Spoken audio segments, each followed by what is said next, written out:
ये बहुत अच्छी बात होती है। ये नहीं कि व्यक्ति चला गया है तब आप उसके पीछे कह रहे हो कि वो व्यक्ति बहुत अच्छा था या उसने बहुत अच्छा कार्य किया है।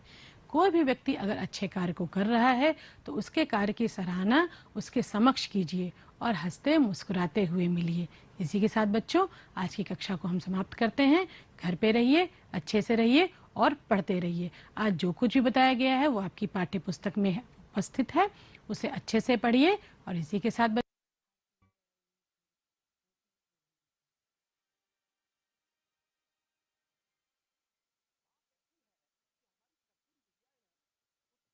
कक्षा 7 के प्यारे बच्चों, शुभ आशीष। आज की सामाजिक विषय की ऑनलाइन कक्षा में आप सबका बहुत बहुत स्वागत है। आज हम आपकी पाठ्य पुस्तक हमारा इतिहास और नागरिक जीवन से इतिहास के पाठ 9 का अध्ययन करेंगे। पाठ का नाम है शेरशाह सूरी, 1540 ईस्वी से लेकर 1545 ईस्वी। अब तक हमने जाना, बच्चों आपने पिछले पाठों में जाना था कि सल्तनत काल के सुल्तानों ने भारत में 320 वर्ष तक राज किया। इन 320 वर्षों में कई राजवंशों ने बारी बारी से भारत पर राज किया। अंतिम वंश लोदी वंश था और लोदी वंश के अंतिम सुल्तान इब्राहिम लोदी थे। इब्राहिम लोदी और अफगान सरदारों के बीच संघर्ष हुआ। जो अफगान सरदार थे वो सुल्तान की बढ़ती हुई प्रगति से खुश नहीं थे और वो उसके खिलाफ षड्यंत्र करते रहते और षड्यंत्र के आधार पर ही अफगान सरदारों ने सुल्तान के खिलाफ षड्यंत्र किया और बाबर को भारत में आक्रमण करने के लिए आमंत्रित किया।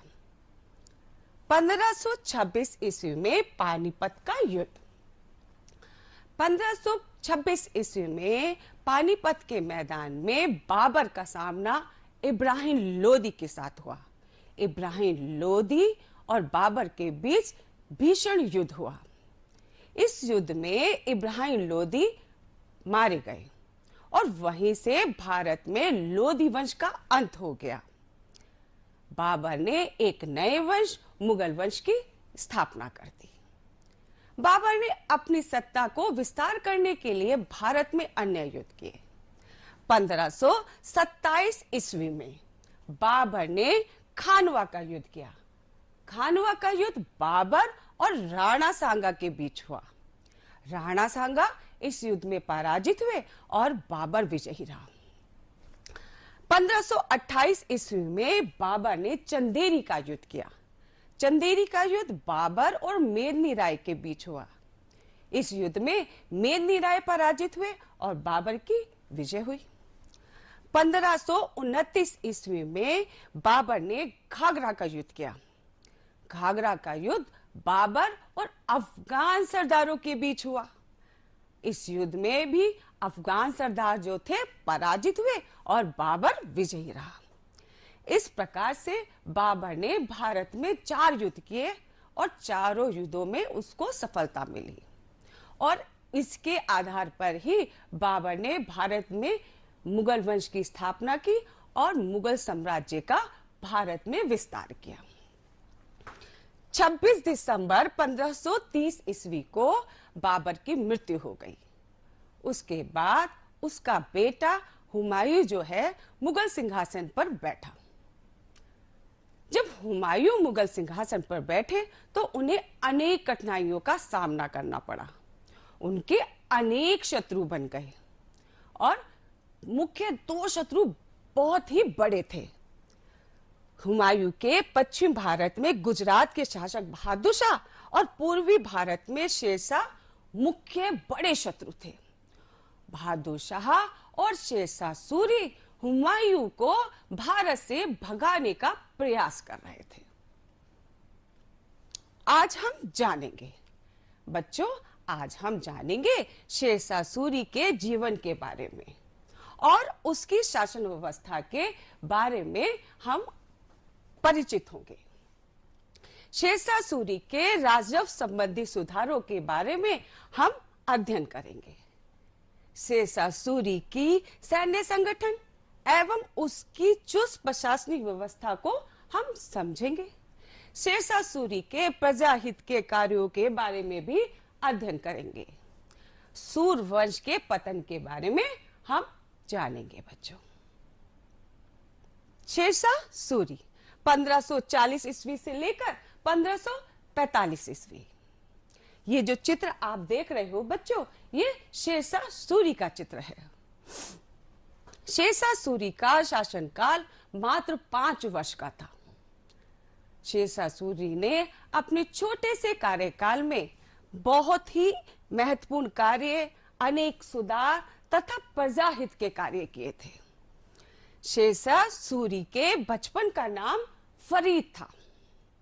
उसने अपने मालिक की शेर से रक्षा की थी, शेर को मार डाला था। मतलब कि वो इतना वीर और बहादुर था कि वो शेर से उसने मुकाबला किया और शेर को मार डाला। वहीं से फरीद का नाम शेर खां पड़ गया। शेरशाह सूरी जौनपुर गए, जहां पर उन्होंने शिक्षा प्राप्त की। जौनपुर में उन्होंने अरबी, फारसी, इतिहास और साहित्य का ज्ञान प्राप्त किया। वहां से वो अपने पिता की जागीर को संभालने के लिए सासाराम वापस आ गए। शेरशाह सूरी का आरंभिक कार्यक्षेत्र। शेरशाह सूरी ने बिहार के शासक के यहाँ नौकरी की थी। शेरशाह सूरी बाबर की सेना में भी भर्ती हुआ और इसी कारण से शेरशाह सूरी को मुगलों के सैन्य संगठन की संपूर्ण जानकारी थी।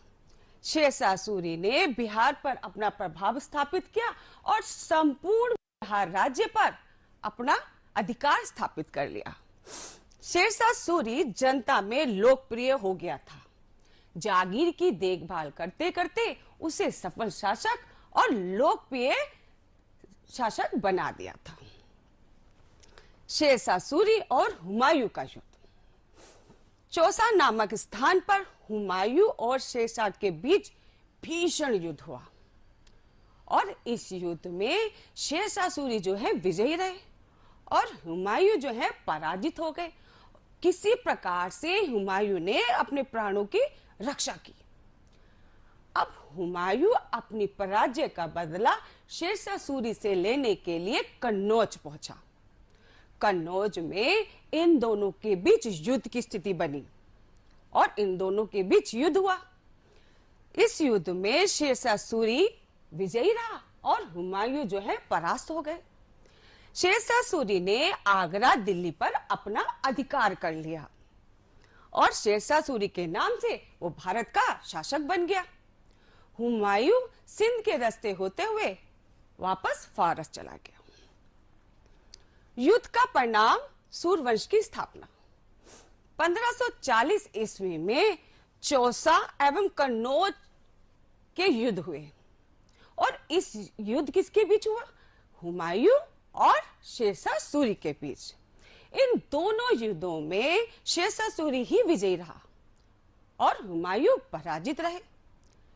शेरशाह सूरी जो हुमायूं को भारत से भगाने का जो प्रयास कर रहा था उसमें वो सफल रहा।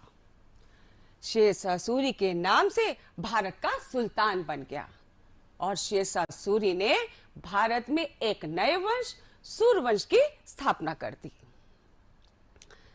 ये तो बच्चों हुआ सूरवंश की स्थापना कैसे हुई। अब शेरशाह सूरी जो था वो अलाउद्दीन खिलजी की सैन्य संगठन और लगान संबंधी नीतियों से बहुत ही प्रभावित था। उसने अपने राज्य की व्यवस्था में सुधार लाने के लिए अनेक कदम उठाए। शेरशाह सूरी के राजस्व संबंधी सुधार। शेरशाह सूरी ने अपने समय में राजस्व संबंधी अनेक सुधार किए और उस पर जोर भी दिया। शेरशाह सूरी ने भूमि की विविधता के आधार पर अलग अलग लगान निर्धारित किए। मतलब जिसकी जैसी भूमि होती थी उसके आधार पर ही लगान लगता था। उपजों की किस्मों के आधार पर भी कर निर्धारण किया गया था। मतलब जो फसल की उपज होती थी उसके आधार पर भी अलग अलग कर का निर्धारण किया हुआ था। भूमि की नाप पटवारी करता था और पटवारी भूमि की नाप रस्सी के द्वारा करता था। इस इकाई को गज कहा जाता था। किसान भूमि का विवरण सरकार को लिखित रूप में देते थे और इस व्यवस्था को कबूलियत कहा जाता था। इससे किसानों का सीधा संपर्क सरकार से था और जो उनका उत्पीड़न होता था वो उसके समय में उत्पीड़न होना किसानों का बंद हो गया था। शेरशाह सूरी के राजस्व संबंधी सुधार। शेरशाह सूरी ने अपने समय में अन्य राजस्व संबंधी सुधार भी किए। उसके समय में जो कर व्यवस्था थी वो नगद रूप से ली जाती थी, मतलब कर को नगद रूप से लिया जाता था। शेरशाह सूरी ने राज्य और किसानों के बीच संबंध स्थापित किया और इस व्यवस्था को रैयतवाड़ी व्यवस्था कहा गया। जब अकाल या संकट पड़ता था और उसमें फसल का जो नुकसान होता था उसकी भरपाई या उसकी क्षतिपूर्ति सरकार के द्वारा की जाती थी। तो ये तो थे बच्चों शेरशाह सूरी के राजस्व संबंधी सुधार। सैन्य संगठन एवं चुस्त प्रशासनिक व्यवस्था। सैनिक शक्ति को बढ़ाने के लिए, मतलब शेरशाह सूरी ने 5 वर्ष तक अपना भारत में राज किया था, तो उसने अपनी सैन्य शक्ति को बढ़ाया था और अपने साम्राज्य का विस्तार किया था।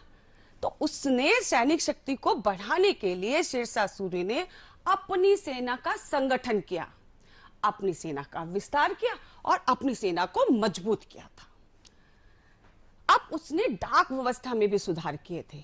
डाक व्यवस्था के लिए डाक चौकी होती थी और जो डाक है वो घोड़े के द्वारा एक स्थान से दूसरे स्थान भेजी जाती थी। अधिकारियों को वो खुश रखता था और नियमित रूप से वेतन देता था। अब सबसे बड़ी बात जो थी शेरशाह सूरी की कि कोई भी व्यक्ति उससे सीधे आके मिल सकता था, तभी तो प्रजा में वो बहुत ही लोकप्रिय था, प्रजा उसको पसंद करती थी। शेरशाह सूरी का प्रशासन। शेरशाह सूरी ने भारत में 5 वर्ष तक राज किया और एक बहुत बड़े साम्राज्य का विस्तार भी किया था और उस साम्राज्य को चलाने के लिए उसने एक प्रशासन व्यवस्था तैयार की, उसका एक मजबूत ढांचा भी तैयार किया, उसको कई भागों में बांटा और जिम्मेदार व्यक्तियों को भी नियुक्त किया। तो प्रशासन में पहले हम विभाजन को जानेंगे और उसके साथ ही साथ हम जिम्मेदार व्यक्ति को जानेंगे। प्रांत को केंद्र कहा जाता था। कई सरकारों को मिलकर प्रांत या केंद्र बनता था और उसका जिम्मेदार व्यक्ति सुल्तान होता था।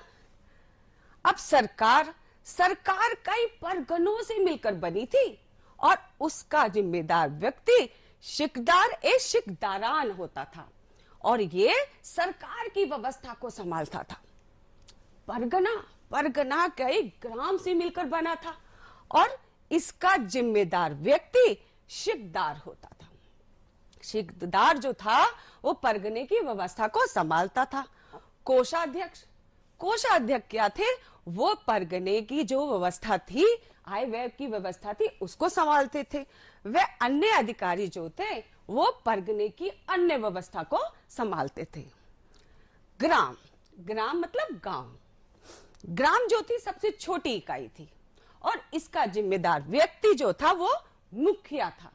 मुखिया ग्राम की व्यवस्था को संभालता था। पटवारी भूमि की व्यवस्था, भूमि की नाप को देखता था और चौकीदार जो था गांव की सुरक्षा व्यवस्था को संभालता था। इस प्रकार से शेरशाह सूरी ने अपने प्रशासन को चलाने के लिए एक मजबूत ढांचा तैयार किया था। शेरशाह सूरी द्वारा प्रजाहित के कार्य। क्योंकि शेरशाह सूरी ने अपने समय में प्रजा का बहुत ध्यान रखा, वह प्रजा को के हित के कार्यों पर भी कार्य करता था। तो सोनार गांव बंगाल से पेशावर को जोड़ने वाली सड़क बनवाई। जिसे ग्रैंड ट्रंक रोड कहते हैं। इंग्लिश में बच्चों इसको जीटी रोड के नाम से भी जाना जाता है। इस सड़क के बनने से क्या हुआ, यातायात और संचार व्यवस्था में गति आई। क्योंकि सड़क बन गई तो या एक स्थान से दूसरे स्थान पर यात्रियों को जाने में सुविधा हो गई। और जो संचार मतलब सूचना जब एक स्थान से दूसरे स्थान भी जल्दी से एक पहुंचने लगी, मतलब एक स्थान से दूसरे स्थान तक सूचनाएं भी जल्दी से पहुंचने लगी। बुरहानपुर तथा जौनपुर को दिल्ली से जोड़ दिया गया और इससे व्यापार को बढ़ावा मिला। सड़कें बन गई, एक शहर को दूसरे शहर से जोड़ दिया गया तो यातायात, संचार और व्यापार तीनों में गति आ गई। सड़कों के दोनों ओर वृक्ष लगवाए, विश्राम के लिए सराय बनवाई तथा पानी के लिए कुएं खुदवाए। मतलब सड़कें जो थी वो छायादार हो गई और जब यात्रीगण एक स्थान से दूसरे स्थान जाते थे तो सराय भी थी, विश्राम करके वो अपने स्थान पर चले जाते थे। और पानी की कमी ना हो तो जगह जगह पर पानी के कुएं खुदवाए गए। अब शेरशाह सूरी को पढ़ने लिखने का शौक था तो उसने शिक्षा के क्षेत्र में भी सुधार किए। उसने कई मदरसे व मकतब भी खुलवाए। मतलब मदरसों को बच्चों मकतब भी कहा जाता है। शेरपुर दिल्ली के निकट नामक नगर यमुना के किनारे बसाया। शेरे मंडल पुस्तकालय, ये जो चित्र आप देख रहे हो बच्चों, ये शेरे मंडल पुस्तकालय का है। शेरे मंडल शेरशाह द्वारा दिल्ली के पुराने किले में बनवाया गया था। बाद में मुगल बादशाह हुमायूं ने इसको पुस्तकालय का रूप दे दिया। यह पुस्तकालय दिल्ली के पुराने किले में स्थित है और यहीं पर मुगल बादशाह हुमायूं की सीढ़ियों से उतरते वक्त मृत्यु हो गई थी। बच्चों, ये एक ऐतिहासिक इमारत है और हजारों पर्यटक इसको देखने के लिए प्रतिवर्ष आते हैं।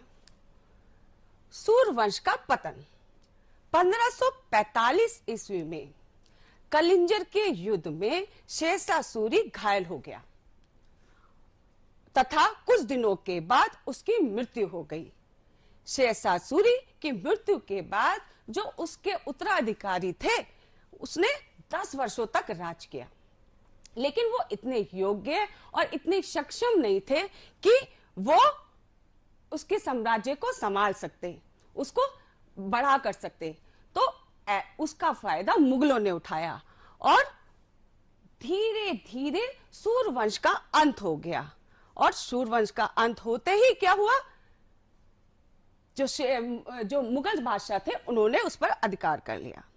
शेरशाह सूरी ने 5 वर्षों तक शासन किया था, परंतु उसने एक ऐसा मजबूत प्रशासनिक ढांचा तैयार किया था जिसके बाद मुगलों को मुगल साम्राज्य को चलाने के में लाभ मिला। शेरशाह सूरी का मकबरा, सासाराम में शेरशाह सूरी का मकबरा स्थित है। सासाराम बच्चों बिहार में है। यह उसने अपने जीवन काल में निर्मित कराया था। यहां पर शेरशाह सूरी का बचपन बीता था और ये मकबरा बहुत ही सुंदर है और एक कृत्रिम झील से घिरा हुआ है। ये एक ऐतिहासिक इमारत है बच्चों और लाखों पर्यटक इसको देखने के लिए प्रतिवर्ष आते हैं। ये जो आप चित्र देख रहे हो ये शेरशाह का मकबरा है। शेरशाह सूरी का सिक्का, शेरशाह सूरी ने अपने समय में चांदी का सिक्का चलाया था। और पता है बच्चों आपको, शेरशाह सूरी भारत में रुपए की शुरुआत करने वाला पहला शासक था। आज भी इसके आधार पर यह रुपया भारत सहित कई देशों की मुद्रा है। शेरशाह सूरी के महत्वपूर्ण कार्य है। शेरशाह सूरी ने 1540 ईस्वी से 1545 ईस्वी के अपने 5 साल के शासनकाल के दौरान महत्वपूर्ण कार्य किए थे, प्रजाहित के कार्य किए थे, प्रजा को ध्यान में रखा था, राजस्व संबंधी सुधार किए थे। उन्होंने नई नगरीय और सैन्य प्रशासन की व्यवस्था की थी, पहला रुपया जारी किया था और डाक व्यवस्था को पुनः संगठित किया था। सोनार गांव बंगाल से पेशावर को जोड़ने वाली सड़क बनाई, जिसे ग्रांड ट्रक रोड कहते हैं। इससे यातायात में, संचार में और व्यापार में गति आई। शेरशाह सूरी का साम्राज्य। बच्चों, जो आप ये मानचित्र देख रहे हो, इस मानचित्र में जो पीला वाला जो भाग है, ये इतने हिस्से में शेरशाह सूरी ने अधिकार किया था, और मतलब कह सकते हैं ये शेरशाह सूरी का साम्राज्य है। शेरशाह सूरी ने अपने 5 वर्ष के कार्यकाल में इतने बड़े साम्राज्य पर अपना अधिकार कर लिया था, और इसी को चलाने के लिए उसने एक मजबूत प्रशासनिक ढांचा भी तैयार किया था। उसने जालंधर, अंबाला, दिल्ली, मथुरा, आगरा, जोधपुर, चित्तौड़, कन्नौज, कानपुर, इलाहाबाद, वाराणसी, पटना और कोलकाता आदि राज्यों पर अपना अधिकार कर लिया था, और एक मजबूत प्रशासनिक ढांचा भी इसको चलाने के लिए तैयार किया था। गतिविधि। बच्चों, आपको मेरे साथ एक गतिविधि करनी है। मैं आपसे प्रश्न पूछूंगी और आप इसका उत्तर सही और गलत में देंगे। तो गतिविधि शुरू करते हैं। अब मैं आपसे पहला प्रश्न पूछूंगी और आप उसका सही और गलत में जवाब देंगे। शेरशाह सूरी के बचपन का नाम फरीद था। अरे ये तो सबको ही पता है, ये बिल्कुल सही है। शेरशाह सूरी ने विश्राम के लिए सराय नहीं बनवाई थी। बोलो बच्चों, क्या ये सही है गलत? ये सही अनुमान लगा रहे हो आप, ये बिल्कुल गलत है। शेरशाह सूरी ने ग्रांड ट्रक रोड बनवाई। बिल्कुल सही अनुमान लगाया बच्चों, ये बिल्कुल सही है। शेरशाह सूरी ने अपने समय में ग्रांड ट्रक रोड को बनवाया था।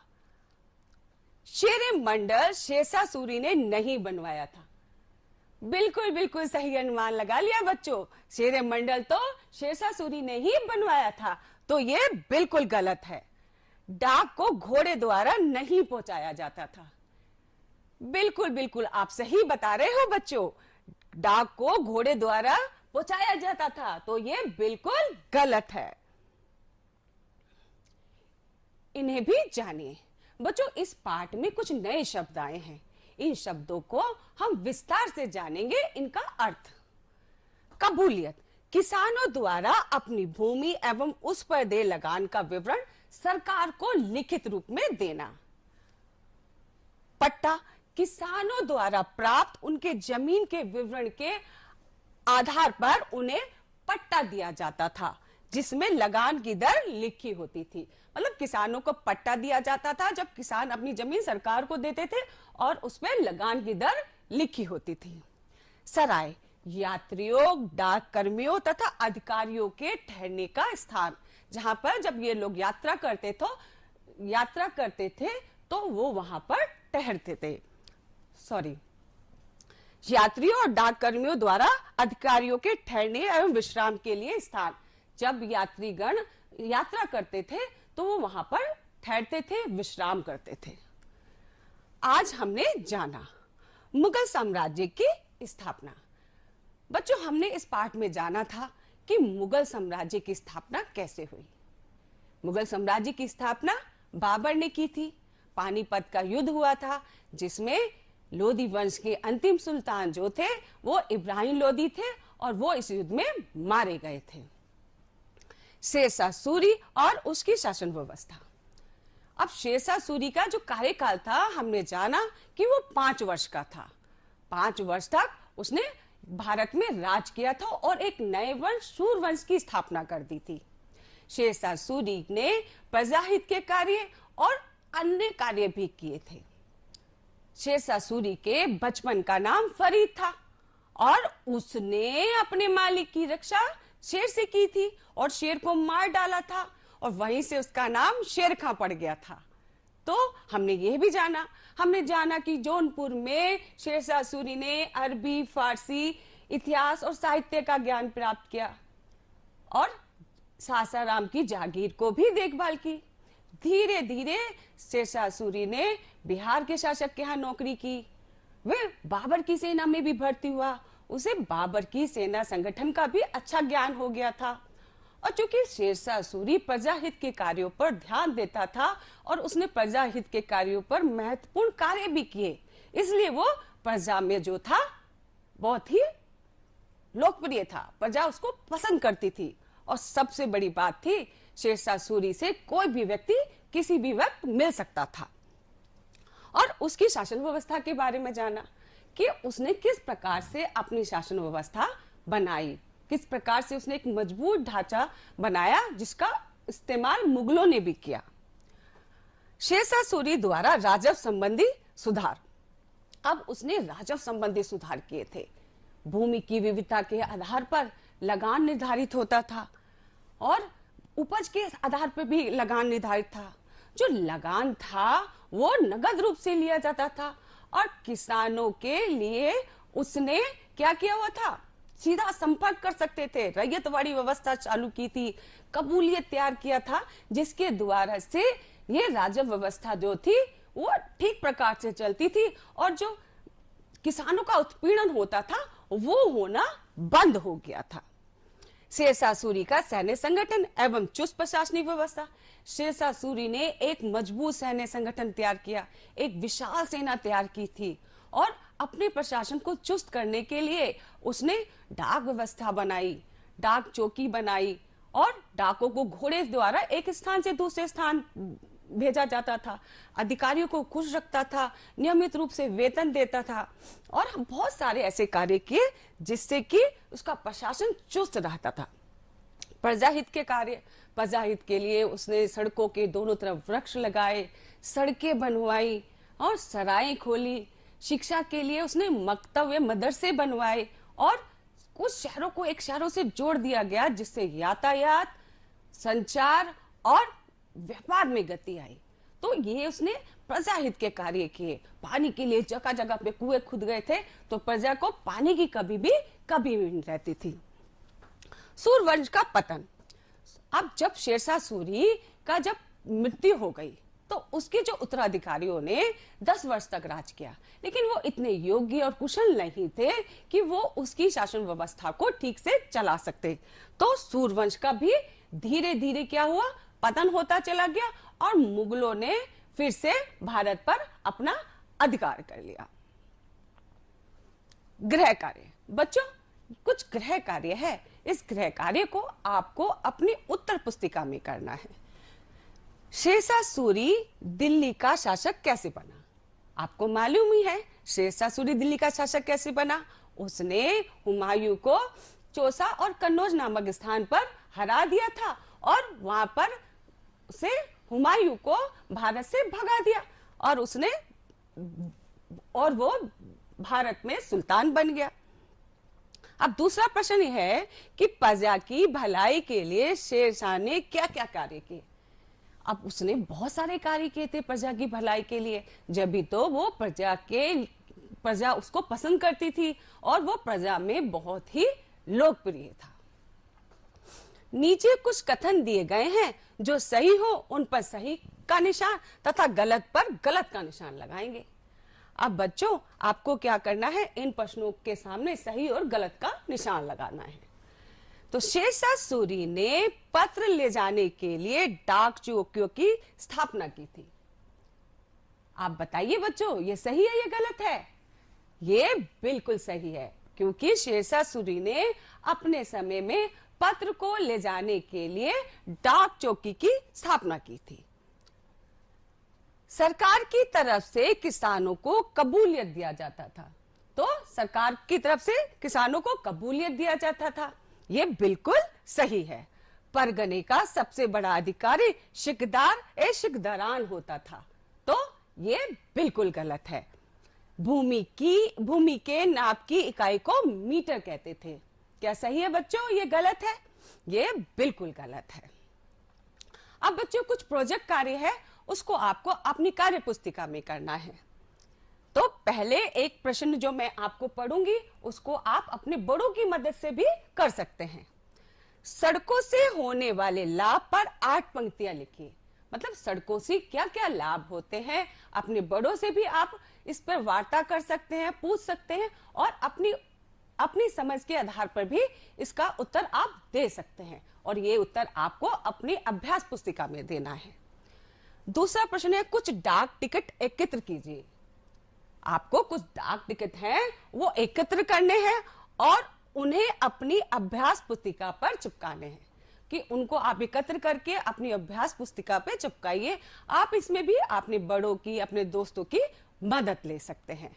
तो बच्चों, ये प्रोजेक्ट कार्य में मैं सोचती हूँ आपको बहुत ही मजा आएगा। तो आपको ये पाठ जो है अच्छे से समझ में आ गया होगा और अगली कक्षा में हम फिर मिलेंगे।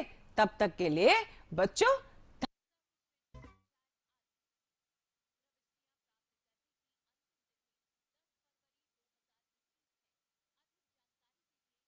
सभी बच्चों को मेरा प्यार भरा नमस्ते। बच्चों, आज की हिंदी की कक्षा 8 में आप सभी का स्वागत है। आज हम सब पढ़ेंगे अपने पाठ्य पुस्तक मंजरी का पाठ 6, जिसका शीर्षक है बिहारी के दोहे। इससे पहले भी आपने कबीरदास, तुलसीदास जी या रहीमदास के दोहों को पढ़ा होगा। आज हम जानेंगे कि दोहे क्या होते हैं। दोहा एक मात्रिक छंद होता है जिसमें 4 चरण होते हैं।